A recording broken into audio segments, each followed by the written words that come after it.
Sir online business के बारे में बताइए। अगर ऑनलाइन बिजनेस करें तो कौन सा प्रोडक्ट चूज करें, कौन सी स्ट्रैटेजीज यूज करें, कौन से हमें कॉस्ट एनालिसिस करने चाहिए जिसके बाद हम पैसा कमा सकते हैं। तो दोस्तों आज का जो मैं वीडियो बना रहा हूं ये ऑनलाइन बिजनेसेस के लिए बना रहा हूं, या जो लोग ऑफलाइन बिजनेस कर रहे हैं वो अपने बिजनेस को जब ऑनलाइन ले जाएं तो कौन सी चीजों का ध्यान रखें। इस बात में कोई भी शक नहीं है कि आगे आगे ऑनलाइन बिजनेसेस बढ़ने वाले हैं। तो इस वीडियो को लास्ट तक देखना। बहुत लंबे वीडियोस में नहीं बनाता हूं, 5-7 मिनट के वीडियोस ही बनाता हूं, लेकिन उसमें कोशिश करता हूं आपको कॉन्क्रीट इंफॉर्मेशन देने का। अगर आज तक आपने इस पेज को फॉलो नहीं किया है तो आप इस पेज को फॉलो कर लें। मैं खुद एक व्यापारी हूं, अपना बिजनेस करे बैठा हूं, मॉल्स में स्टोर्स हैं, इसलिए आपको ग्राउंड की बातें बताता हूं जो खुद से एक्सपीरियंस की हैं। तो सबसे पहले मैं आपको बता देता हूं कि जब आप ऑनलाइन सेल करना शुरू करेंगे तो जब प्रोडक्ट चूज करेंगे तो उसमें सबसे इंपॉर्टेंट चीज कौन सी रहती है? सबसे इंपॉर्टेंट चीज दोस्तों ये रहती है कि उस आइटम में साइजेस ना हो।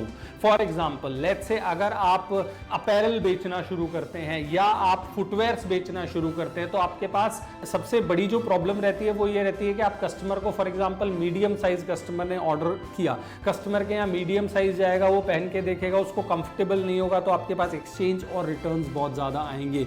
शिपिंग जो कॉस्ट रहती है वो बहुत ही हाई रहती है, जिसमें ज्यादातर जो व्यापारी है वो डूब जाते हैं। तो अगर आपको अपने एक्सचेंजेस और रिटर्न्स कम करने हैं तो आपको इंश्योर करना पड़ेगा कि आप वो आइटम्स बेचें जिसमें साइज का झंझट ना हो। आप टॉयज बेच सकते हैं, आप इलेक्ट्रॉनिक आइटम्स बेच सकते हैं, आप लाइटिंग बेच सकते हैं, एक्साइटिंग आइटम्स बेच सकते हैं, वॉल डेकोर आप बेच सकते हैं। तो ऐसा आइटम चूज करने से बचें जिसमें साइजेस का झंझट होता है। अगर आप ऑलरेडी ऐसा बिजनेस करे बैठे हैं जिसमें साइज का झंझट है तब तो आपको ऑब्वियसली वही आइटम बेचना पड़ेगा। फॉर एग्जांपल मैं अगर लेडीज एथनिक वेयर में डील कर रहा हूं तो उसमें तो साइज का झंझट है, लेकिन हमारी तो मजबूरी, हमें वो करना पड़ेगा क्योंकि हम उस बिजनेस में हैं। लेकिन अगर आप एक बिजनेस शुरू कर रहे हैं तो ऐसा प्रोडक्ट चूज करें जिसमें साइज का सिस्टम ना हो। साइज का अगर सिस्टम होगा तो क्या होगा? डेड स्टॉक होगा, स्मॉल साइजेस बच जाएंगे, डबल एक्सएल साइजेस बच जाएंगे, और बीच के जो साइजेस है मीडियम लार्ज जो है वो बिक जाएंगे। तो ध्यान रखें, साइज वाला कॉन्सेप्ट अवॉइड करें। जब भी आप आइटम चूज करें तो ये इंश्योर करें कि उस आइटम की शेल्फ लाइफ जो है वो बहुत कम नहीं होनी चाहिए। ऐसा नहीं होना चाहिए कि वो आइटम 1 महीने में ही एक्सपायर हो जाता है, 2 महीने में ही एक्सपायर हो जाता है। अगर ऐसे आइटम्स में आप डील करेंगे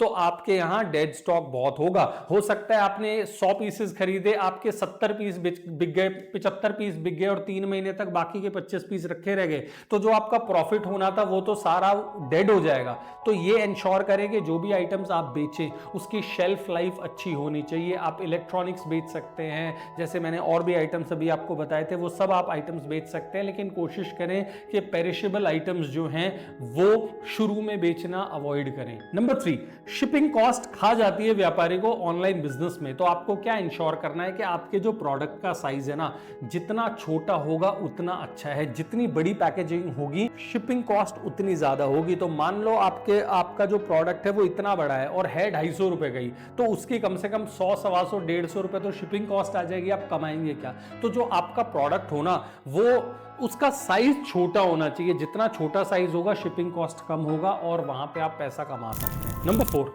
स्कैर्सिटी। जो आइटम आप बेच रहे हैं अगर वो आपका पड़ोसी भी बेच रहा है, मान लीजिए आप किसी सोसाइटी में रहते हैं, वहां से आप ऑनलाइन बिजनेस कर रहे हैं और सोसाइटी में ये गुप्ता जी की दुकान है, गुप्ता जी भी वही चीज बेच रहे हैं जो आप बेच रहे हैं। मान लीजिए आपकी सोसाइटी का ही कोई कस्टमर है, वो गुप्ता जी से सामान लेने की कोशिश करेगा, ना कि ऑनलाइन 4-5 दिन वेट करेगा।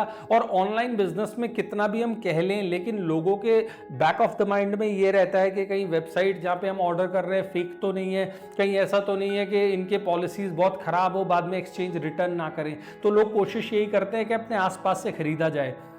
वो आइटम बेचें जो रेडिली मार्केट में अवेलेबल नहीं है। ऐसे आइटम्स जब आप बेचेंगे तो आप पैसा कमा पाएंगे। Number 5, safe pricing. तो ये जो भी चीजें मैंने आपको बताई है ना, सब एस से शुरू होती है। सबसे पहले मैंने आपको बताया था साइज, फिर मैंने आपको बताया था शेल्फ लाइफ, फिर मैंने आपको बताया था small in size.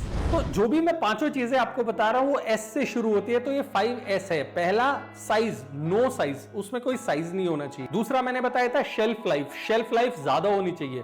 Number 3, size of the product, size of the packing should be small.